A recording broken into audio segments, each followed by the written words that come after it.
Alice's Adventures in Wonderland, abridged by Lewis Carroll. Chapter 1. Down the Rabbit Hole. Alice was beginning to get very tired of sitting by her sister on the bank, and of having nothing to do. Once or twice she had peeped into the book her sister was reading, but it had no pictures or conversations in it. And what's the use of a book, thought Alice, without pictures or conversations? So she was considering in her own mind, as well as she could, for the day made her feel very sleepy and stupid, whether the pleasure of making a daisy chain would be worth the trouble of getting up and picking the daisies, when suddenly a white rabbit with pink eyes ran close by her. There was nothing so very remarkable in that, nor did Alice think it so very much out of the way to hear the rabbit say to itself, oh dear, I shall be too late."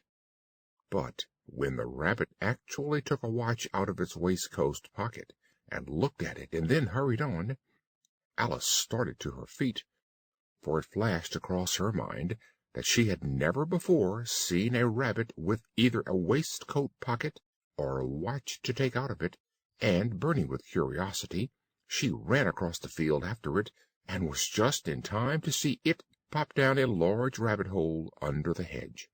In another moment down went Alice after it. The rabbit-hole went straight on like a tunnel for some way, and then dipped suddenly down, so suddenly that Alice had not a moment to think about stopping herself, before she found herself falling down what seemed to be a very deep well. Either the well was very deep, or she fell very slowly, for she had plenty of time as she went down to look about her. First she tried to make out what she was coming to, but it was too dark to see anything. Then she looked at the sides of the well, and noticed that they were filled with cupboards and bookshelves. Here and there she saw maps and pictures hung upon pegs. She took down a jar from one of the shelves as she passed.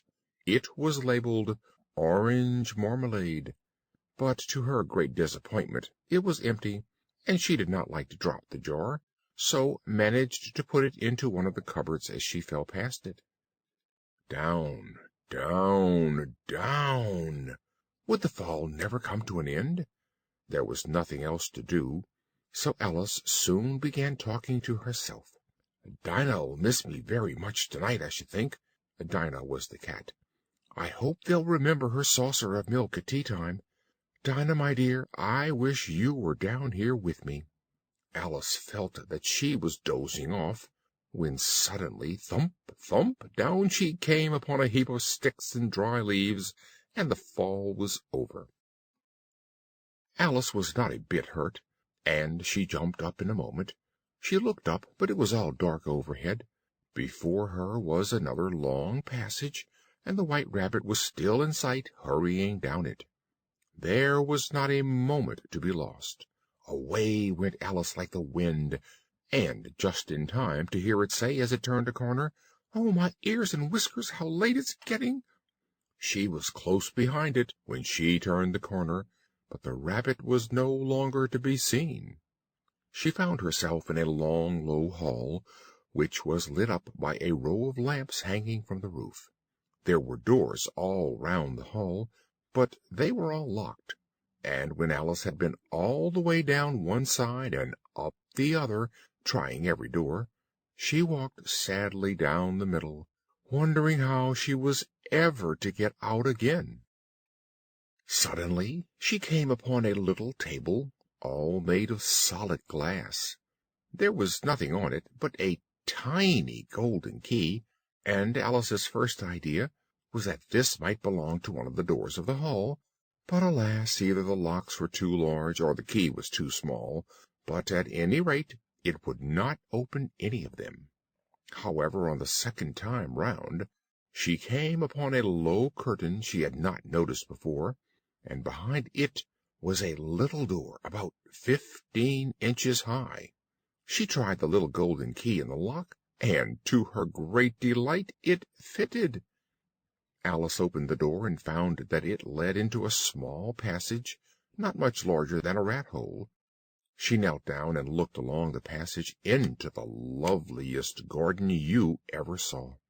How she longed to get out of that dark hall and wander about among those beds of bright flowers and those cool fountains, but she could not even get her head through the doorway. "Oh," said Alice, "how I wish I could shut up like a telescope! I think I could if I only knew how to begin." Alice went back to the table, half hoping she might find another key on it, or at any rate a book of rules for shutting people up like telescopes. This time she found a little bottle on it, "which certainly was not here before," said Alice, and tied round the neck of the bottle was a paper label with the words "Drink me" beautifully printed on it in large letters. "No, I'll look first," she said, "and see whether it's marked poison or not," for she had never forgotten that if you drink from a bottle marked poison, it is almost certain to disagree with you sooner or later.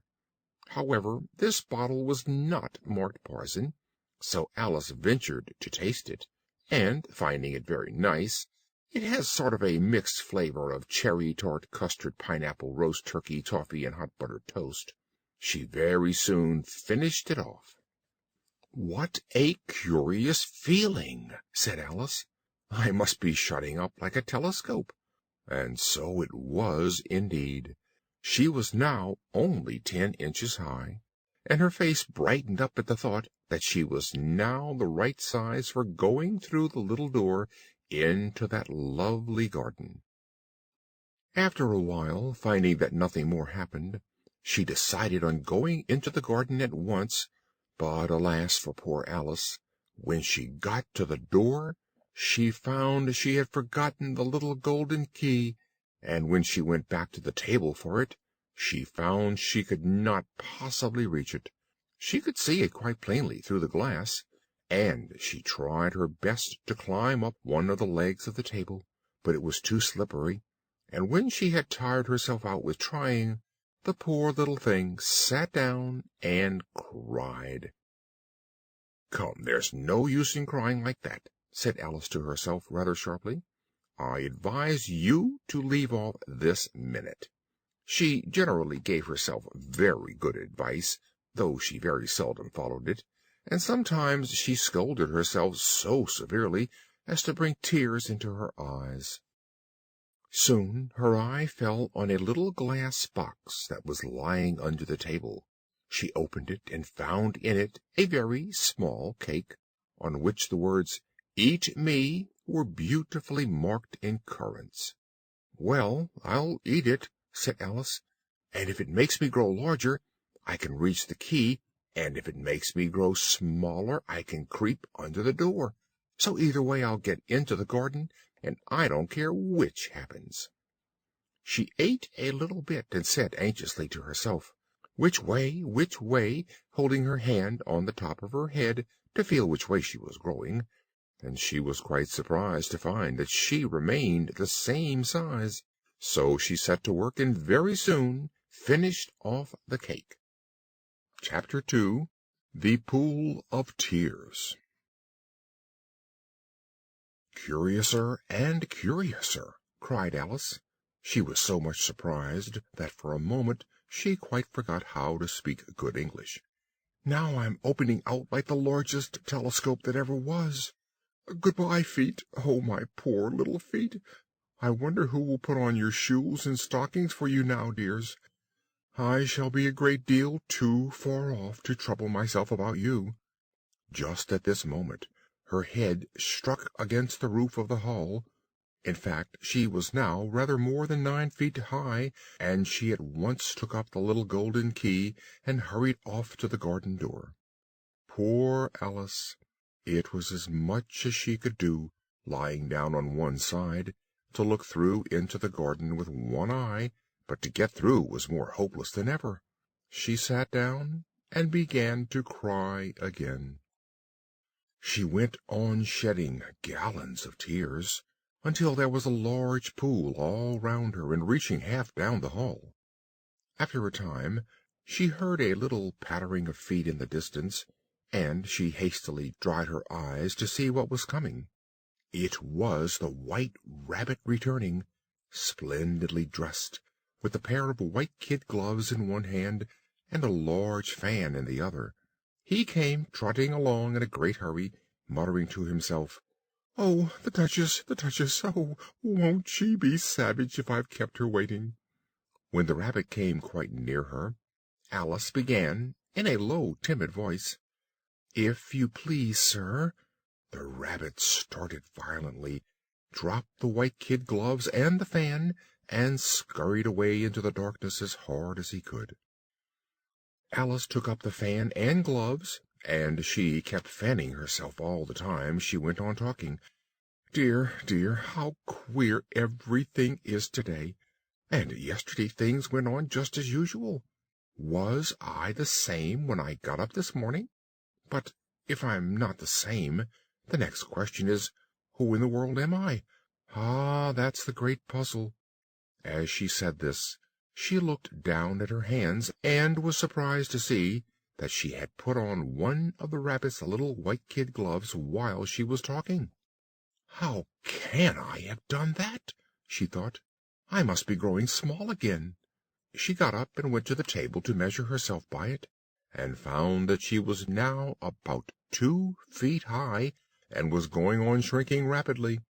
She soon found out that the cause of this was the fan she was holding, and she dropped it hastily, just in time to save herself from shrinking away altogether. "That was a narrow escape," said Alice, a good deal frightened at the sudden change, but very glad to find herself still in existence. "And now for the garden." And she ran with all speed back to the little door, but, alas, the little door was shut again, and the little golden key was lying on the glass table as before. "Things are worse than ever," thought the poor child, "for I never was so small as this before, never." As she said these words, her foot slipped, and in another moment, splash! She was up to her chin in salt water. Her first idea was that she had somehow fallen into the sea. However, she soon made out that she was in the pool of tears which she had wept when she was 9 feet high. Just then she heard something splashing about in the pool a little way off, and she swam nearer to see what it was. She soon made out that it was only a mouse that had slipped in like herself. Would it be of any use now, thought Alice, to speak to this mouse? Everything is so out of the way down here that I should think very likely it can talk. At any rate, there's no harm in trying. So she began, "Oh, mouse, do you know the way out of this pool? I am very tired of swimming about here, oh, mouse." The mouse looked at her rather inquisitively, and seemed to wink with one of its little eyes, but it said nothing. "Perhaps it doesn't understand English," thought Alice. "I dare say it's a French mouse, come over with William the Conqueror." So she began again, "Où est ma chatte?" which was the first sentence in her French lesson book. The mouse gave a sudden leap out of the water, and seemed to quiver all over with fright. "Oh, I beg your pardon," cried Alice hastily, afraid that she had hurt the poor animal's feelings. "I quite forgot you didn't like cats." "Not like cats!" cried the mouse in a shrill, passionate voice. "Would you like cats if you were me?" "Well, perhaps not," said Alice in a soothing tone. "Don't be angry about it. And yet I wish I could show you our cat Dinah. I think you'd take a fancy to cats if only you could see her. She is such a dear, quiet thing." The mouse was bristling all over, and she felt certain it must be really offended. "We won't talk about her any more, if you'd rather not." "We, indeed!" cried the mouse, who was trembling down to the end of its tail. "As if I would talk on such a subject! Our family always hated cats. Nasty, low, vulgar things! don't let me hear the name again." "I won't indeed," said Alice, in a great hurry to change the subject of conversation. Are you fond of dogs? There is such a nice little dog near our house. I should like to show you. It kills all the rats, and—" "Oh, dear!" cried Alice in a sorrowful tone. "I'm afraid I've offended it again," for the mouse was swimming away from her as hard as it could go, and making quite a commotion in the pool as it went. So she called softly after it, "Mouse dear, do come back again, and we won't talk about cats or dogs either, if you don't like them." When the mouse heard this, it turned round and swam slowly back to her. Its face was quite pale, and it said in a low, trembling voice, "Let us get to the shore, and then I'll tell you my history, and you'll understand why it is I hate cats and dogs." It was high time to go, for the pool was getting quite crowded with the birds and animals that had fallen into it. There were a duck and a dodo, a lory and an eaglet, and several other curious creatures. Alice led the way, and the whole party swam to the shore. Chapter 3. A Caucus-Race and a Long Tail. They were indeed a queer-looking party that assembled on the bank. The birds with bedraggled feathers, the animals with their fur clinging close to them, and all dripping wet, cross, and uncomfortable. The first question, of course, was how to get dry again. They had a consultation about this, and after a few minutes it seemed quite natural to Alice to find herself talking familiarly with them, as if she had known them all her life. At last the mouse, who seemed to be a person of some authority among them, called out, "Sit down, all of you, and listen to me. I'll soon make you dry enough." They all sat down at once in a large ring, with the mouse in the middle. "Ahem!" said the mouse with an important air. "Are you all ready? This is the driest thing I know. Silence all round, if you please. William the Conqueror, whose cause was favored by the Pope, was soon submitted to by the English, who wanted leaders, and had been of late much accustomed to usurpation and conquest. Edwin and Morcar, the Earls of Mercia and Northumbria—" "Ugh!" said the lory with a shiver.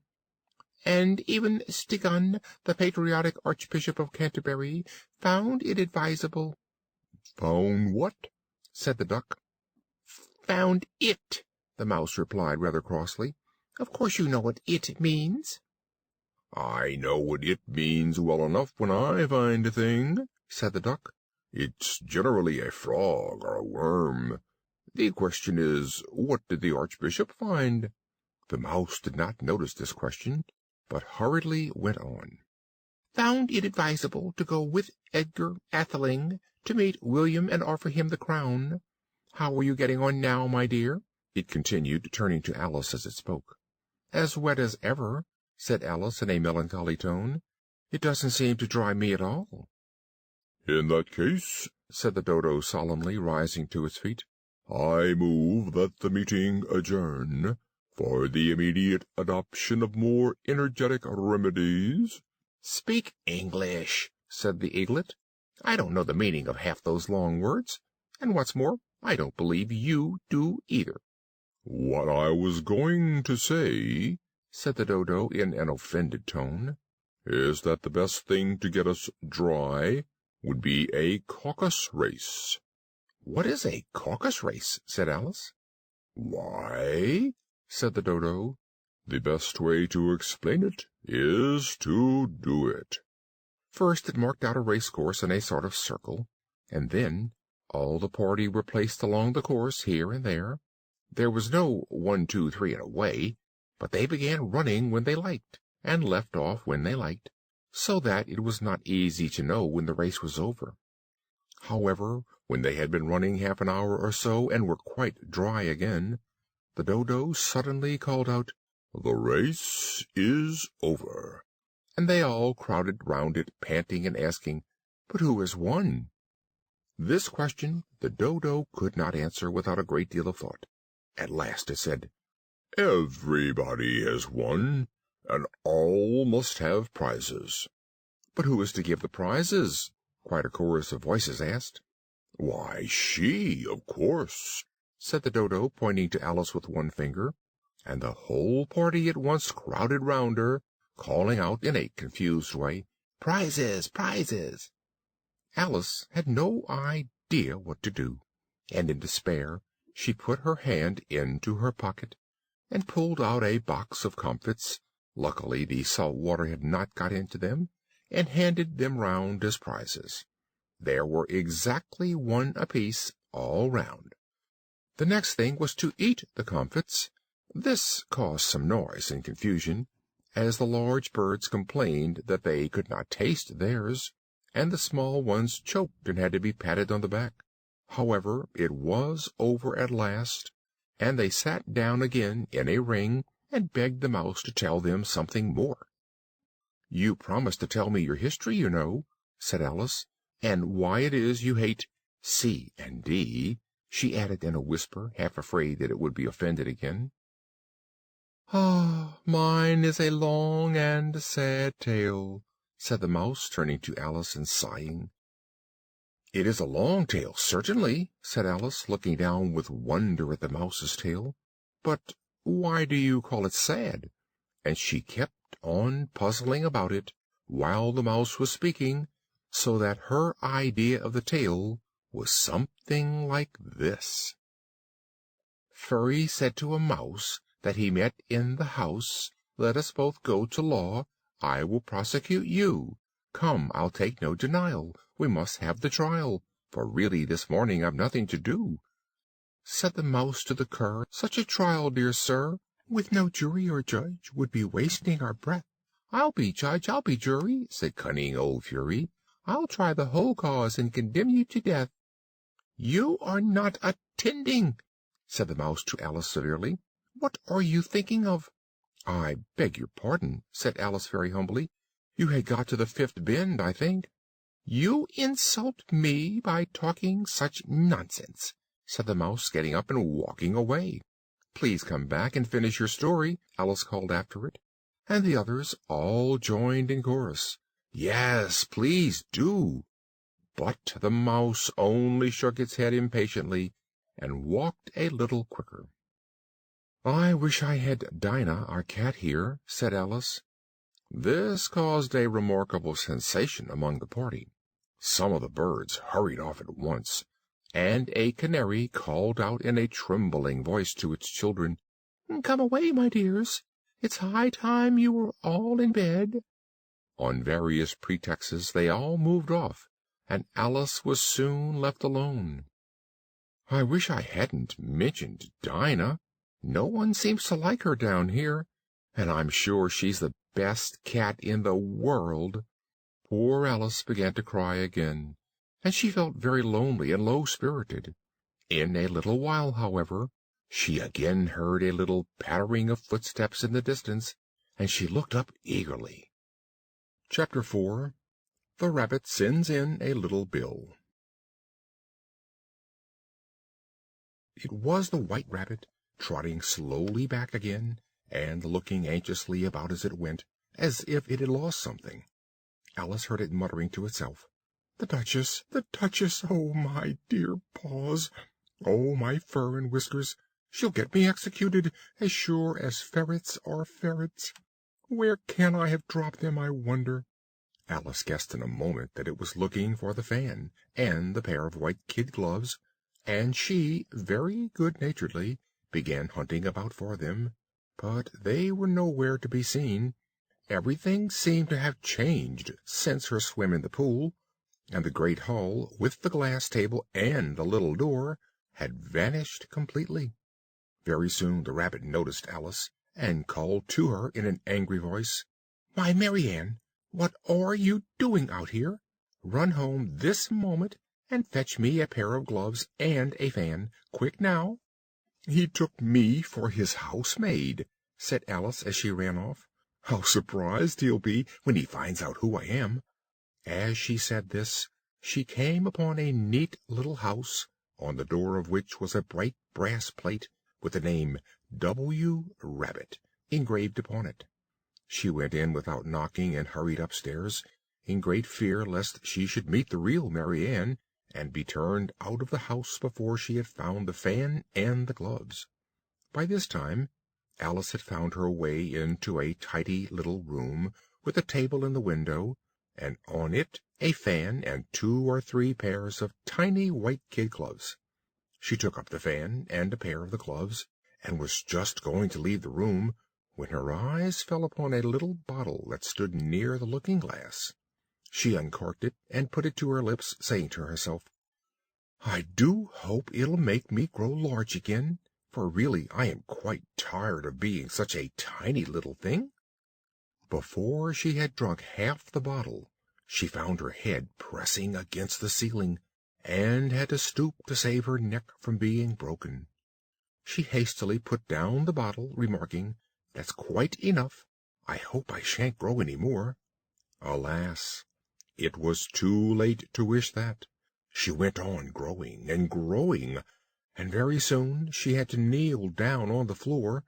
Still she went on growing, and as a last resource she put one arm out of the window and one foot up the chimney, and said to herself, "Now I can do no more, whatever happens. What will become of me?" Luckily for Alice, the little magic bottle had now had its full effect, and she grew no larger. After a few minutes she heard a voice outside, and stopped to listen. "Mary Ann, Mary Ann," said the voice, "fetch me my gloves this moment." Then came a little pattering of feet on the stairs. Alice knew it was the rabbit coming to look for her, and she trembled till she shook the house, quite forgetting that she was now about 1,000 times as large as the rabbit, and had no reason to be afraid of it. Presently the rabbit came up to the door, and tried to open it, but as the door opened inwards, and Alice's elbow was pressed hard against it, that attempt proved a failure. Alice heard it say to itself, "Then I'll go round and get in at the window." "That you won't," thought Alice, and after waiting till she fancied she heard the rabbit just under the window, she suddenly spread out her hand and made a snatch in the air.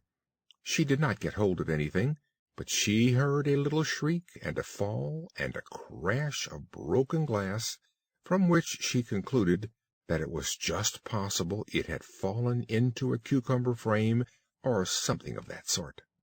Next came an angry voice, the rabbit's, "Pat, Pat, where are you?"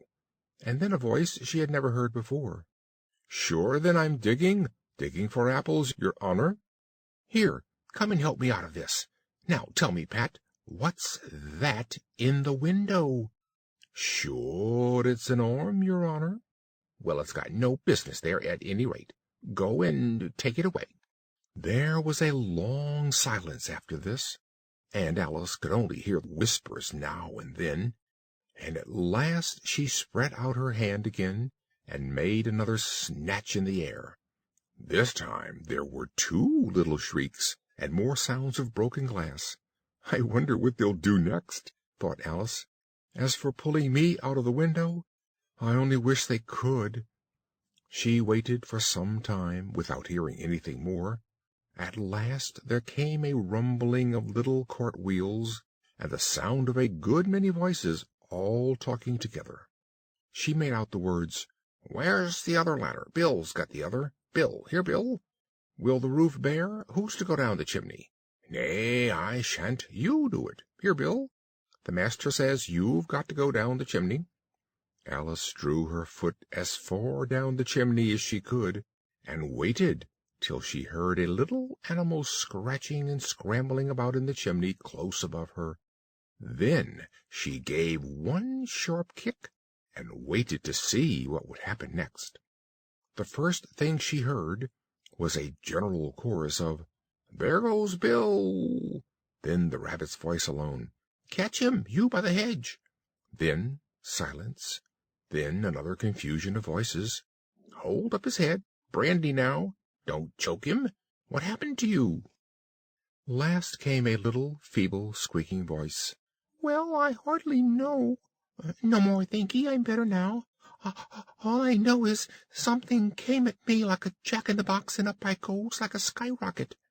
After a minute or two of silence, they began moving about again, and Alice heard the rabbit say, "A barrel full will do, to begin with." A barrel full of what? thought Alice. But she had not long to doubt, for the next moment a shower of little pebbles came rattling in at the window, and some of them hit her in the face. Alice noticed with some surprise that the pebbles were all turning into little cakes as they lay on the floor, and a bright idea came into her head. "If I eat one of these cakes," she thought, "it's sure to make some change in my size." So she swallowed one of the cakes, and was delighted to find that she began shrinking directly.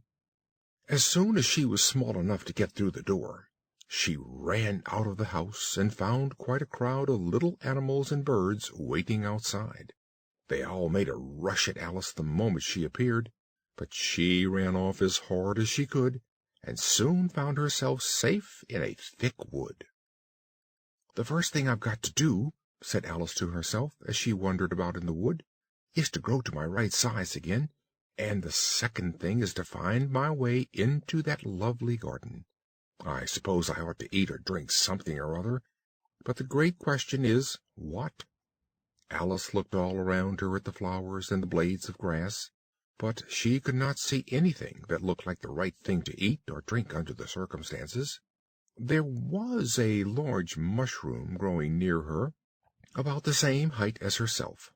She stretched herself on tiptoe and peeped over the edge, and her eyes immediately met those of a large blue caterpillar that was sitting on the top, with its arms folded, quietly smoking a long hookah, and taking not the slightest notice of her or of anything else.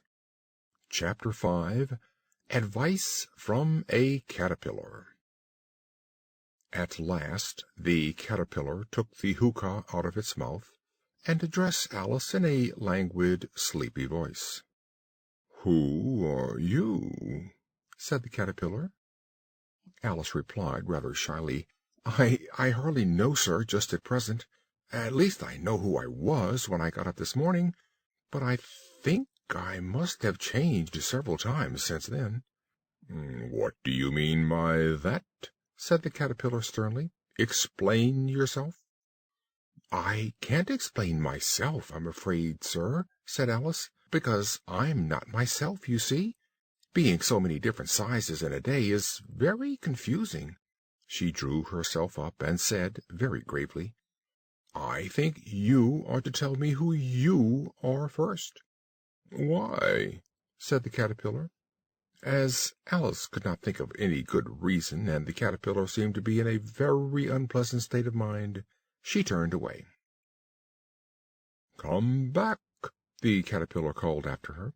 "I've something important to say." Alice turned and came back again. "Keep your temper," said the caterpillar. "Is that all?" said Alice, swallowing down her anger as well as she could. "No," said the caterpillar. It unfolded its arms, took the hookah out of its mouth again, and said, "So you think you're changed, do you?" "I'm afraid I am, sir," said Alice. "I can't remember things as I used to, and I don't keep the same size for 10 minutes together." "What size do you want to be?" asked the caterpillar. "Oh, I'm not particular as to size," Alice hastily replied. "Only one doesn't like changing so often, you know. I should like to be a little larger, sir, if you wouldn't mind," said Alice. 3 inches is such a wretched height to be." "It is a very good height indeed," said the caterpillar angrily, rearing itself upright as it spoke. It was exactly 3 inches high. In a minute or two the caterpillar got down off the mushroom and crawled away into the grass, merely remarking as it went, "One side will make you grow taller, and the other side will make you grow shorter." One side of what? The other side of what? Thought Alice to herself. Of the mushroom, said the caterpillar, just as if she had asked it aloud, and in another moment it was out of sight. Alice remained looking thoughtfully at the mushroom for a minute, trying to make out which were the two sides of it. At last she stretched her arms round it as far as they would go, and broke off a bit of the edge with each hand. "And now which is which?" she said to herself, and nibbled a little of the right-hand bit to try the effect. The next moment she felt a violent blow underneath her chin. It had struck her foot. She was a good deal frightened by this sudden change, as she was shrinking rapidly, so she set to work at once to eat some of the other bit. Her chin was pressed so closely against her foot that there was hardly room to open her mouth, but she did it at last, and managed to swallow a morsel of the left-hand bit. "Come, my head's free at last," said Alice, but all she could see, when she looked down, was an immense length of neck, which seemed to rise like a stalk out of a sea of green leaves that lay far below her. "Where have my shoulders got to? And oh, my poor hands! How is it I can't see you?" She was delighted to find that her neck would bend about easily in any direction, like a serpent. She had just succeeded in curving it down into a graceful zigzag, and was going to dive it among the leaves, when a sharp hiss made her draw back in a hurry. The large pigeon had flown into her face, and was beating her violently with its wings. "Serpent!" cried the pigeon. "I am not a serpent," said Alice indignantly. "Leave me alone." "I've tried the roots of trees, and I've tried banks, and I've tried hedges," the pigeon went on, "but those serpents, there's no pleasing them." Alice was more and more puzzled. "As if it wasn't trouble enough hatching the eggs," said the pigeon, "but I must be on the lookout for serpents night and day. And just as I'd taken the highest tree in the wood," continued the pigeon, raising its voice to a shriek, "and just as I was thinking I should be free of them at last, there must needs come wriggling down from the sky. Ugh, serpent!" "But I'm not a serpent, I tell you," said Alice. I'm a little girl," she added rather doubtfully, as she remembered the number of changes she had gone through that day. "You're looking for eggs, I know that well enough," said the pigeon. "And what does it matter to me whether you're a little girl or a serpent?" "It matters a good deal to me," said Alice hastily, "but I'm not looking for eggs, as it happens, and if I was, I shouldn't want yours. I don't like them raw." "Well, be off then," said the pigeon in a sulky tone, as it settled down again into its nest. Alice crouched down among the trees as well as she could, for her neck kept getting entangled among the branches, and every now and then she had to stop and untwist it. After a while she remembered that she still held the pieces of mushroom in her hands, and she set to work very carefully, nibbling first one and then the other, and growing sometimes taller and sometimes shorter, until she had succeeded in bringing herself down to her usual height. It was so long since she had been anything near the right size that it felt quite strange at first. "The next thing is to get into that beautiful garden. How is that to be done, I wonder?" As she said this, she came suddenly upon an open place with a little house in it about 4 feet high. "Whoever lives there," thought Alice, "it'll never do to come upon them this size. Why, I should frighten them out of their wits." She did not venture to go near the house till she had brought herself down to 9 inches high. Chapter 6. Pig and Pepper. For a minute or two she stood looking at the house, when suddenly a footman in livery came running out of the wood. Judging by his face only, she would have called him a fish, and rapped loudly at the door with his knuckles. It was opened by another footman in livery, with a round face and large eyes like a frog. The fish footman began by producing from under his arm a great letter, and this he handed over to the other, saying in a solemn tone, "For the Duchess, an invitation from the Queen to play croquet."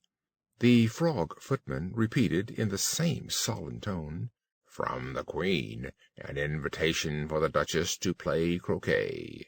Then they both bowed low, and their curls got entangled together. When Alice next peeped out, the fish footman was gone, and the other was sitting on the ground near the door, staring stupidly up into the sky. Alice went timidly up to the door and knocked. "There's no use in knocking," said the footman, "and that for two reasons.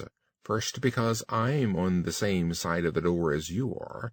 Secondly, because they're making such a noise inside, no one could possibly hear you." And certainly there was a most extraordinary noise going on within, a constant howling and sneezing, and every now and then a great crash, as if a dish or kettle had been broken to pieces. "How am I to get in?" asked Alice. "Are you to get in at all?" said the footman. "That's the first question, you know." Alice opened the door and went in. The door led right into a large kitchen, which was full of smoke from one end to the other.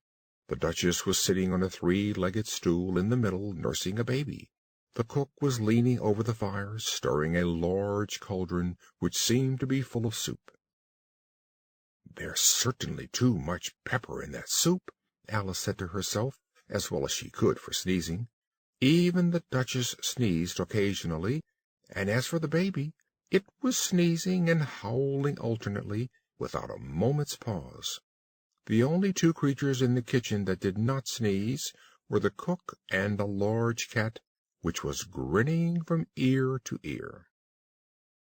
"Would you please tell me," said Alice a little timidly, "why your cat grins like that?"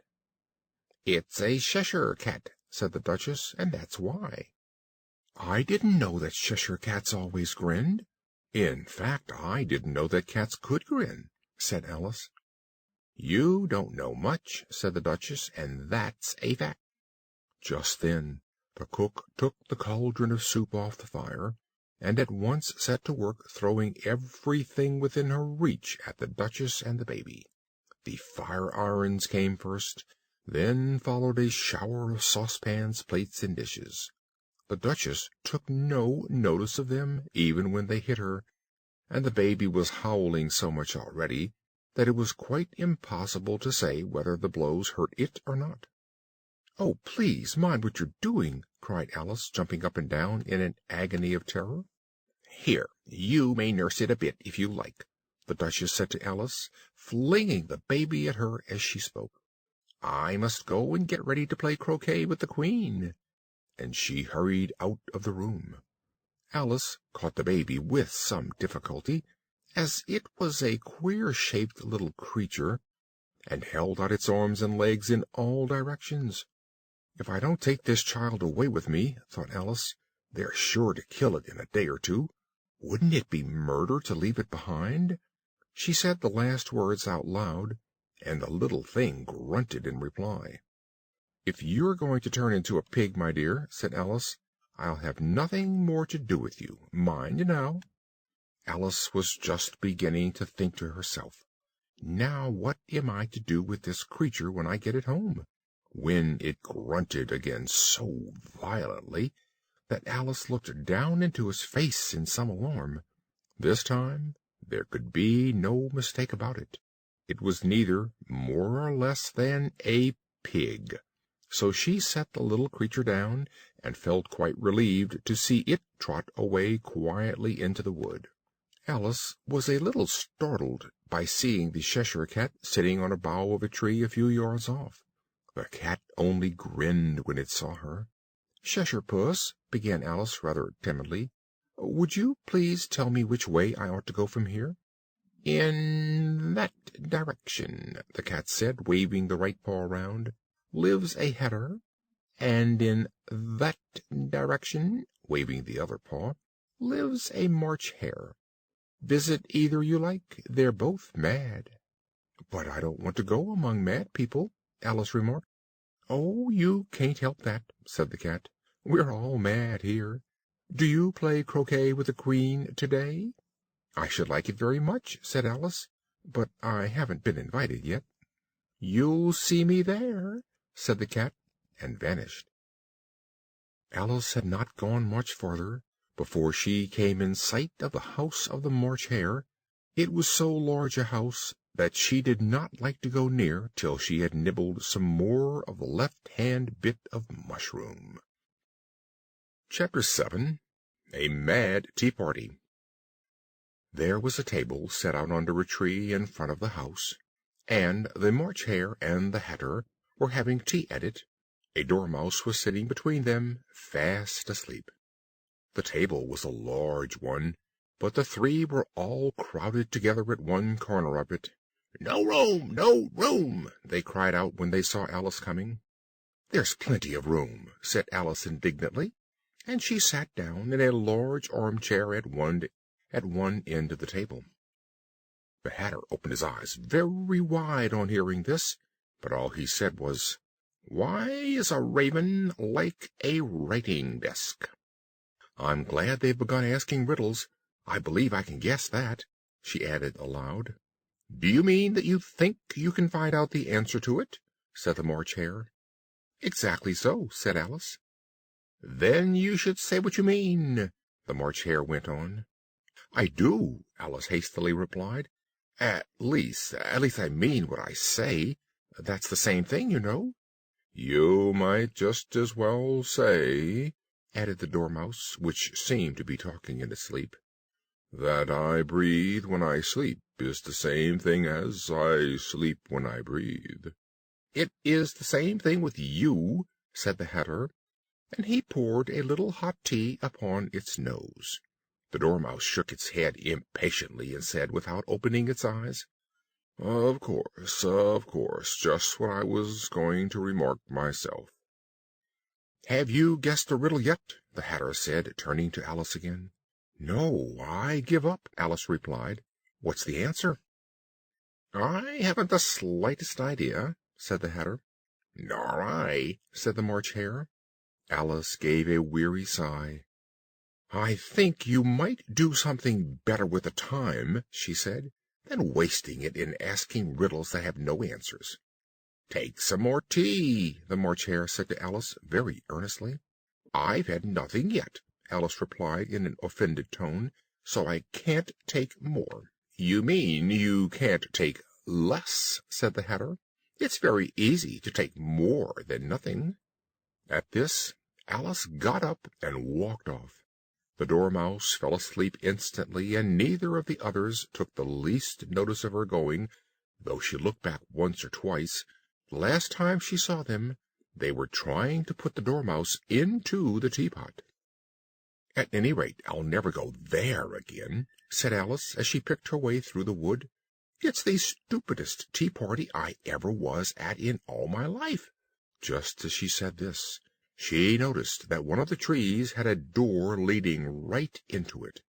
"That's very curious," she thought. "I think I may as well go in at once." And in she went.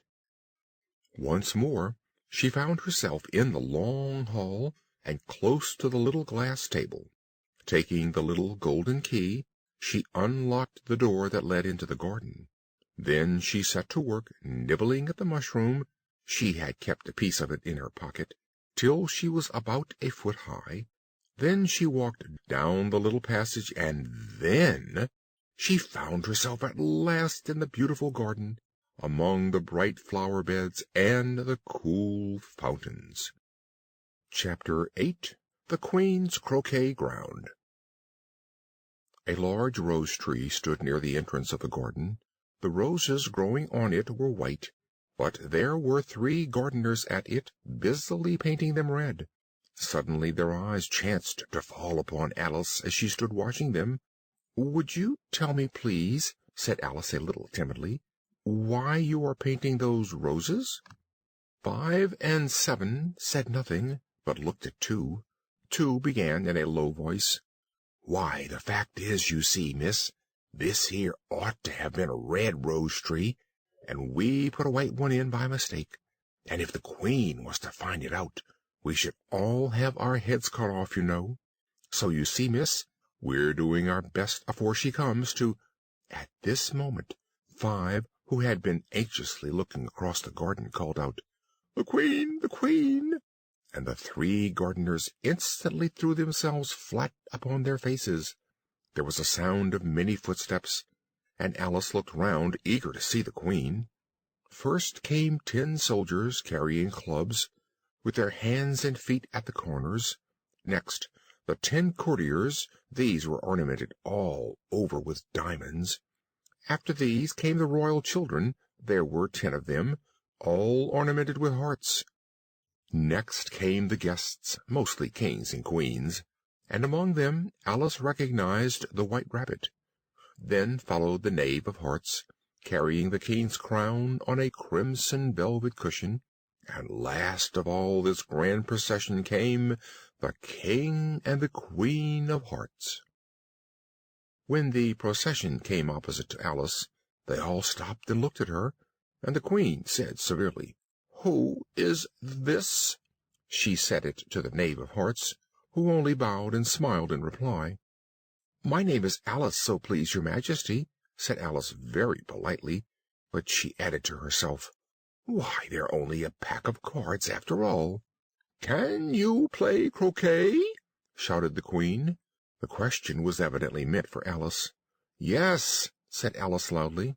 "Come on, then," roared the Queen. It's a very fine day," said a timid voice to Alice.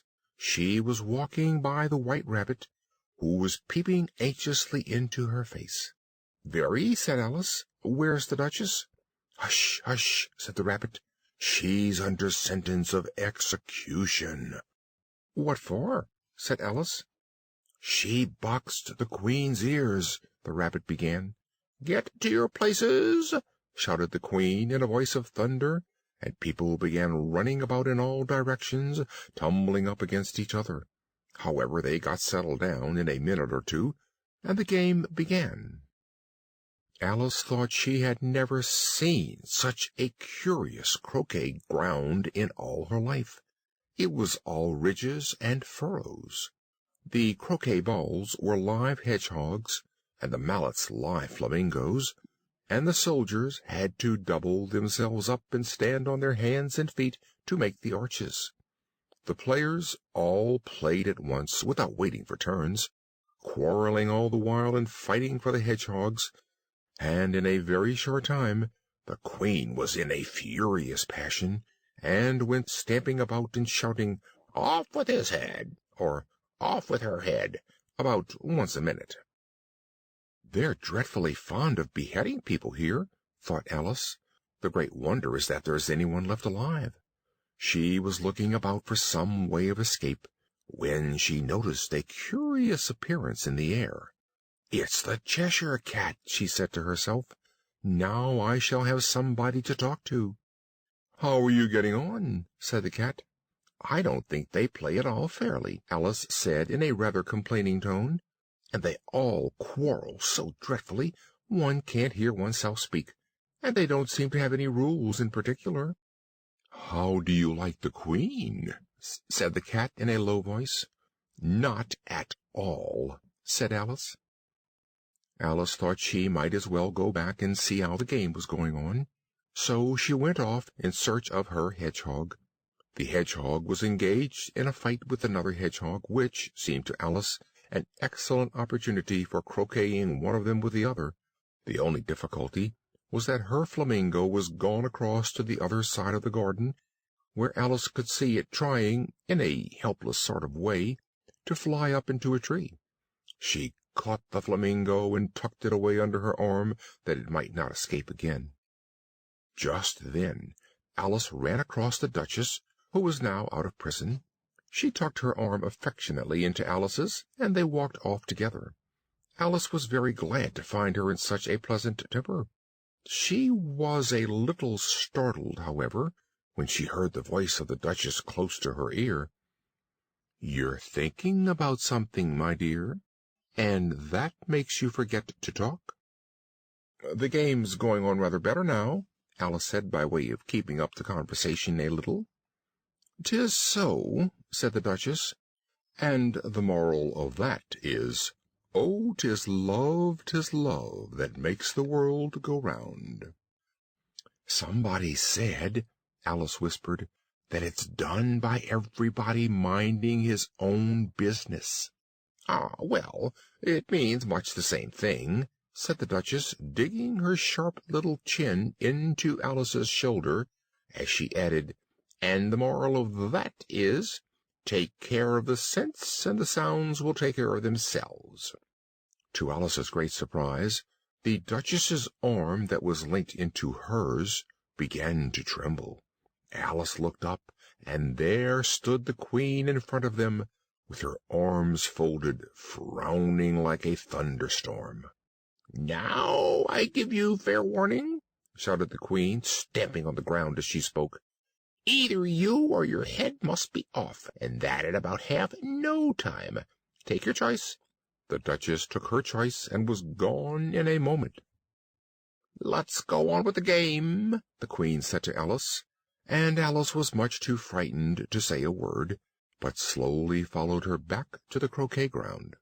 All the time they were playing, the Queen never left off quarreling with the other players and shouting, "Off with his head!" or "Off with her head!" By the end of half an hour or so, all the players, except the King, the Queen, and Alice, were in custody of the soldiers and under sentence of execution. Then the Queen left off quite out of breath, and walked away with Alice. Alice heard the King say, in a low voice to the company generally, "You are all pardoned." Suddenly the cry, "The trial's beginning!" was heard in the distance, and Alice ran along with the others. Chapter 9. Who Stole the Tarts? The King and Queen of Hearts were seated on their throne when they arrived, with a great crowd assembled about them. All sorts of little birds and beasts, as well as the whole pack of cards.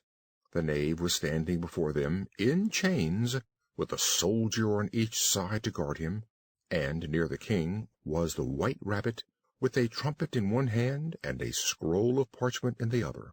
In the very middle of the court was a table, with a large dish of tarts upon it. "I wish they'd get the trial done," Alice thought, "and hand round the refreshments." The judge, by the way, was the King, and he wore his crown over his great wig. "That's the jury box," thought Alice, "and those 12 creatures, some were animals and some were birds, I suppose they are the jurors." Just then the White Rabbit cried out, "Silence in the court!" "Herald, read the accusation," said the King.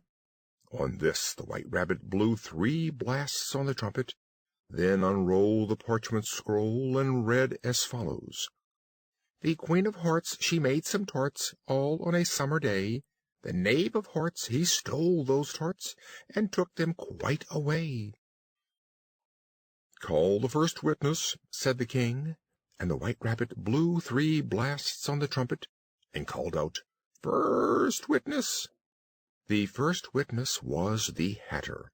He came in with a teacup in one hand, and a piece of bread and butter in the other. "You ought to have finished," said the King. "When did you begin?" The Hatter looked at the March Hare, who had followed him into the court, arm in arm with the Dormouse. "14th of March, I think it was," he said. "Give your evidence," said the King, "and don't be nervous, or I'll have you executed on the spot." This did not seem to encourage the witness at all. He kept shifting from one foot to the other, looking uneasily at the Queen, and, in his confusion, he bit a large piece out of his teacup instead of the bread and butter. Just at this moment Alice felt a very curious sensation. She was beginning to grow larger again. The miserable Hatter dropped his teacup and bread and butter, and went down on one knee. "I am a poor man, your Majesty," he began. "You're a very poor speaker," said the king. "You may go," said the king, and the Hatter hurriedly left the court. "Call the next witness," said the king. The next witness was the Duchess's cook. She carried the pepper box in her hand, and the people near the door began sneezing all at once. "Give your evidence," said the king. "Shan't," said the cook. The king looked anxiously at the White Rabbit, who said in a low voice, "Your Majesty must cross-examine this witness." "Well, if I must, I must," the king said. "What are tarts made of?" "Pepper, mostly," said the cook. For some minutes the whole court was in confusion, and by the time they had settled down again, the cook had disappeared. "Never mind," said the king. "Call the next witness." Alice watched the White Rabbit as he fumbled over the list. Imagine her surprise when he read out at the top of his shrill little voice the name Alice. Chapter 10. Alice's Evidence. "Here!" cried Alice. She jumped up in such a hurry that she tipped over the jury box, upsetting all the jurymen on the heads of the crowd below. "Oh, I beg your pardon!" she exclaimed in a tone of great dismay. "The trial cannot proceed," said the king, "until all the jurymen are back in their proper places. All," he repeated with great emphasis, looking hard at Alice. "What do you know of this business?" the king said to Alice. "Nothing whatever," said Alice. The king then read from his book, "Rule 42. All persons more than a mile high to leave the court." "I'm not a mile high," said Alice. "Nearly 2 miles high," said the queen. "Well, I shan't go at any rate," said Alice. The king turned pale and shut his notebook hastily. "Consider your verdict," he said to the jury in a low, trembling voice. "There's more evidence to come yet, please, your Majesty," said the White Rabbit, jumping up in a great hurry. "This paper has just been picked up. It seems to be a letter written by the prisoner to somebody." He unfolded the paper as he spoke, and added, "It isn't a letter, after all. It's a set of verses." "Please, your Majesty," said the knave, "I didn't write it, and they can't prove that I did. There's no name signed at the end." "You must have meant some mischief, or else you'd have signed your name like an honest man," said the king. There was a general clapping of hands at this. "Read them," he added, turning to the White Rabbit. There was dead silence in the court, whilst the White Rabbit read out the verses. "That's the most important piece of evidence we've heard yet," said the king. "I don't believe there's an atom of meaning in it," ventured Alice. "If there's no meaning in it," said the king, "that saves a world of trouble, you know, as we needn't try to find any. Let the jury consider their verdict." "No, no," said the queen. "Sentence first, verdict afterwards." "Stuff and nonsense!" said Alice loudly. "The idea of having the sentence first!" "Hold your tongue!" said the queen, turning purple.